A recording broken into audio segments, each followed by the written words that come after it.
என்ன வேணும் ஸ்கூலுக்கு எல்லாமே இங்கிருக்கு. Super Saravana stores, Chennai, Madurai, Kovai.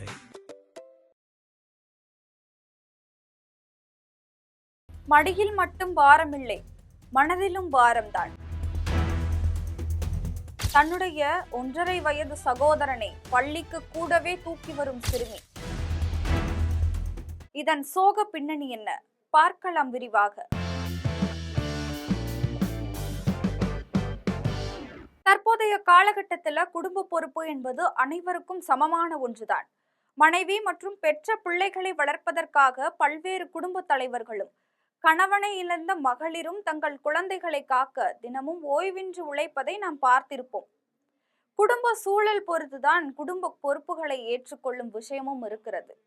அப்படி ஒரு சூழல் தான் ஒரு 14 வயது சிறுமிக்கும் வந்திருக்கிறது. நேபாளத்தை சேர்ந்த சிறுமி அஷ்மிதா தமங். சில நாட்களுக்கு முன்பு இந்த சிறுமியின் தாயார் உயிரிழந்திருக்காங்க. தாயின் இறப்பு அஷ்மிதா தமங்கை திசை மாறிய பறவையாக்கியது.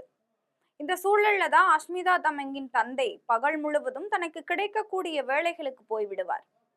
அஷ்மிதாவிற்கு அவர் பெற்றெடுக்காத குழந்தை ஒன்று உள்ளது. ஆம், அது அவரது சகோதரன். 18 மாத கை குழந்தை அது.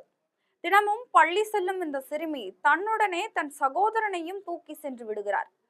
அப்போதுதான் அவர் படிப்பில் கவனம் செலுத்துவாராம்.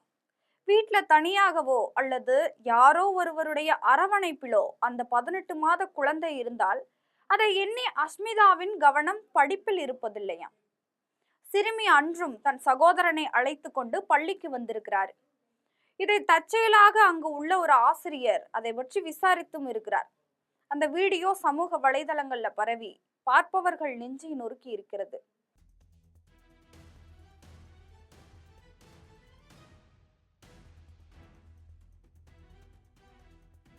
அந்த வீடியோல அனைத்து மாணவிகளும் அவரை பார்த்து சிரித்து கொண்டிருக்க, ஆனால் சிறுமியோ தன் சகோதரனை மடியில் வைத்துக் கொண்டு மேஜையில் முகம் குவித்து அழுது கொண்டிருக்கும் காணொளியை பார்ப்பவர்கள் உள்ளம் ரணமாகிறது.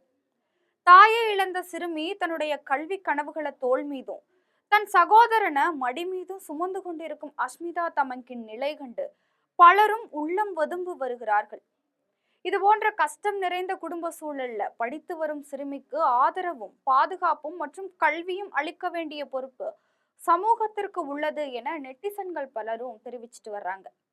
படிப்பில் மட்டுமே கவனம் செலுத்த வேண்டிய வயதில் மூத்தவர்கள் சுமக்கக்கூடிய பெரிய பொறுப்புகளையும் இந்த வயதுல அந்த சிறுமி ஏற்க வேண்டிய கட்டாயத்துல இருக்கிறாங்க. அவருடைய கல்விக்கான அர்ப்பணிப்பும் துயரை தாங்கும் மனவலிமையும் மதிக்கத்தக்க ஒன்றாக இருந்த போதிலும் அரசு அமைப்புகளும் அதிகாரிகளும் அதனை கவனத்தில் கொள்ள வேண்டிய ஆதரவு தர வேண்டிய அவசியமும் உள்ளது.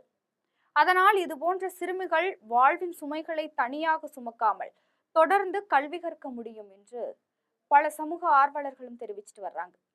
இது போன்ற தகவல்களுக்கு ஜெம் தொலைக்காட்சியுடன் இணைந்திருங்கள். நன்றி, வணக்கம்.